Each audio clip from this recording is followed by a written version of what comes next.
আসসালামু আলাইকুম। আজকে নভেম্বরের 2 তারিখ, 25 সাল। রান্না করতেছি চিকেন বিরিয়ানি। বিসমিল্লাহ। আমি বিরিয়ানির চিকেনটা সবসময় মেখে তারপর রান্না করে, তো এখনও তাই করব। আজকে বিরিয়ানি মশলা নাই, তার জন্য ঘরে যা যা মশলা আছে সবই একটু একটু করে দিব।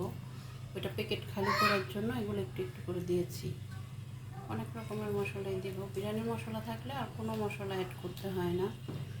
তো আজকে যেহেতু বিরিয়ানির মশলাটা নাই, তাই ঘরেরটা দিয়েই রান্না করে ফেলবো। বিসমিল্লাহ। বিরিয়ানিতে একটু মশলাটা বেশি দিলে মশলা মাংসের মধ্যে, তো বিরিয়ানিটা খেতে অনেক টেস্টি হয়।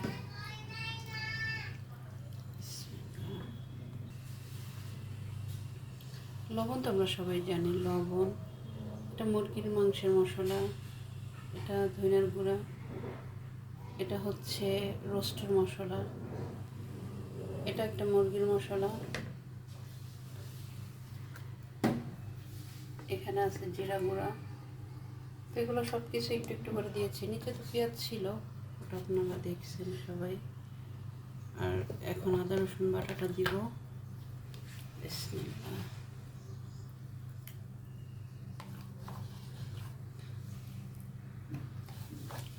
আদা রসুন একসাথে পেস্ট করা। এখন তেলটা দিব।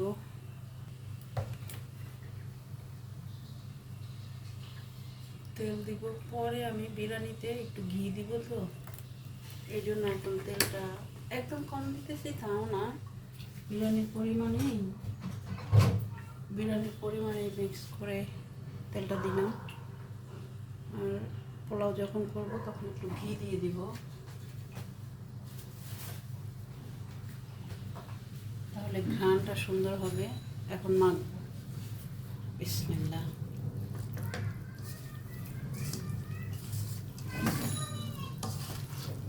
এখানে আমি কোনো মরিচের গুঁড়াটা একটু দিতে চেয়েছিলাম, কিন্তু দিব না। আমার ভাইয়ের মেয়েটা আসছে, ও হচ্ছে একদমই ঝাল খেতে পারে না, তো তার জন্য বাতিজির জন্য। আমার বাচ্চারা আবার একটু একটু ঝাল খেতে পারে, একদম পারে না তাও না।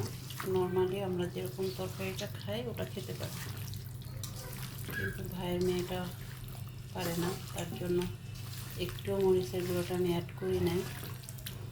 আর যেহেতু আমি নিজেই হলুদ মরিচের গুঁড়োটা ভাঙাই নিই, তো আমার মরিচের গুঁড়োটা একটু ঝাল, আমি একটু ঝাল ঝাল মরিচটাই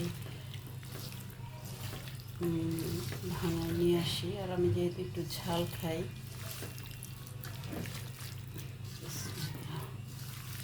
তো হয়ে গেছে আমার মাখা।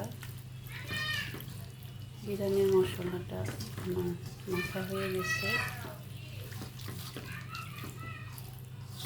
মুরগিটা ভালো করে আমি মিক্স করে ফেলছি, আলহামদুলিল্লাহ। আমি আলুটা এখন সিদ্ধ হয় না, এখন কিন্তু আলু সিদ্ধ হতে অনেক সময় লাগে, তাই আলুটা একটু আমি সিদ্ধ করে নিয়েছি। উফ, কিন্তু আলুটা একটু সিদ্ধ করে এই পানিটা আর আলুটা এখন আমি ঢেলে দিব। এখানে ঢেলে তারপরে চুলাটা ধরায় দিব।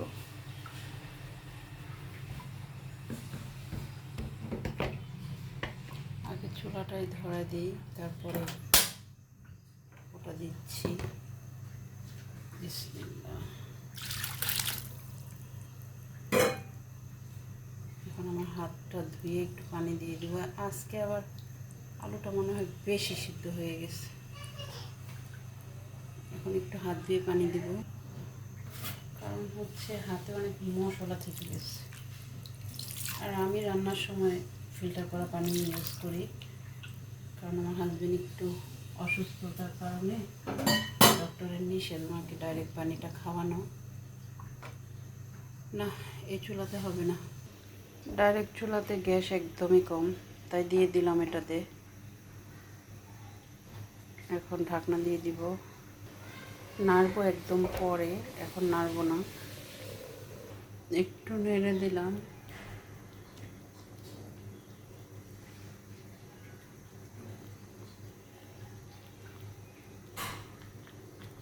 ভালো করে বলক আসুক, তারপর আবার নাড়বো। বিসমিল্লাহ।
দুধটা বিরিয়ানিতে যে দুধ দিব সেটা আমি পোলাও যখন করব তখন দিয়ে দেবো, অবশ্যই দেখাবো সবাইকে।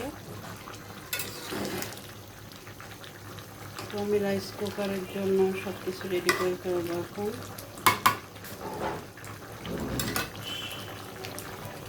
আর এটাতে ঢাকনা দিব না, এটা এখন এভাবেই জাল হবে।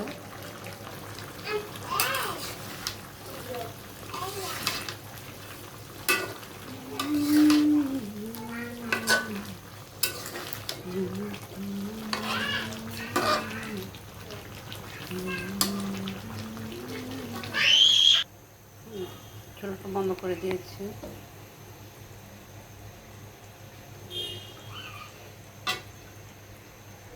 এখানে আমি পোলার চালটা ধুয়ে রেডি করে ফেলছি। এই কাপ দিয়ে মেপে 4 কাপ দিয়েছি, 4 কাপ চাল। এখন আমি এখানে 8 কাপ দুধ সহ পানি দিব, দেখাবো আপনাদেরকে আস্তে আস্তে। বিসমিল্লাহ। 1 কাপ দুধ,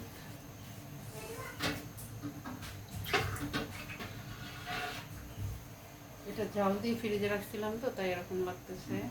2 কাপ,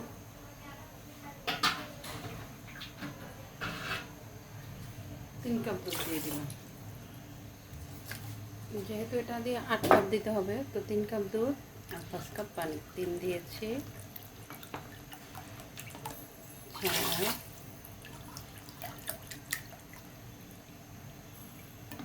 6, 7,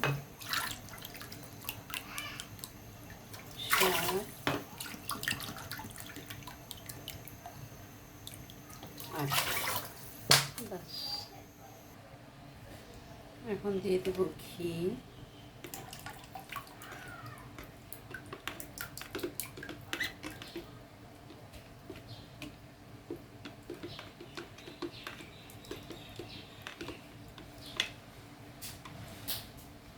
এটা দলা হয়ে থাকবে, সমস্যা নেই। বলক হলে, যখন বলক আসবে তখন হয়ে যাবে,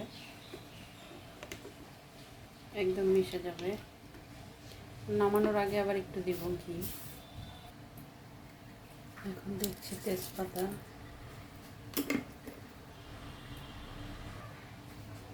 এখন দেব লবণ। বিরিয়ানির সব মশলাই তো এখানে মিক্স হবে, এই জন্য এখানে আমি কোনো মশলা ইউজ করবো না। এখন আলু বোখরাটা দিয়ে দিব। কারেন্ট চলে গেছে রাইস কুকারে, আর এখন বসাইতে পারবো না। কারেন্ট আসলে বসাবো, আমি সব রেডি করে রাখি।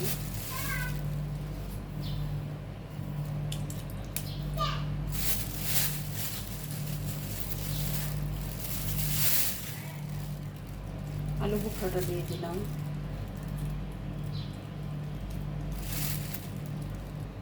কাঁচামরিচও দিয়ে দিয়েছি।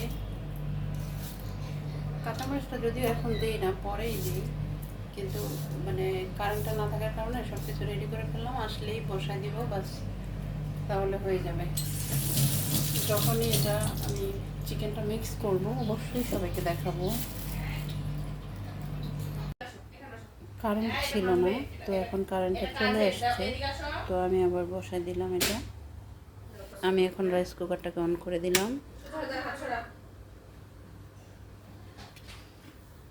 রাইস কুকার অন হয়ে গেছে, ঢাকনা দিয়ে দিচ্ছি।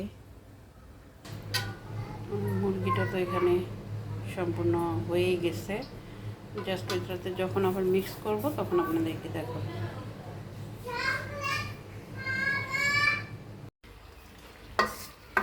ফ্ল্যাশ লাইট, বিসমিল্লাহ।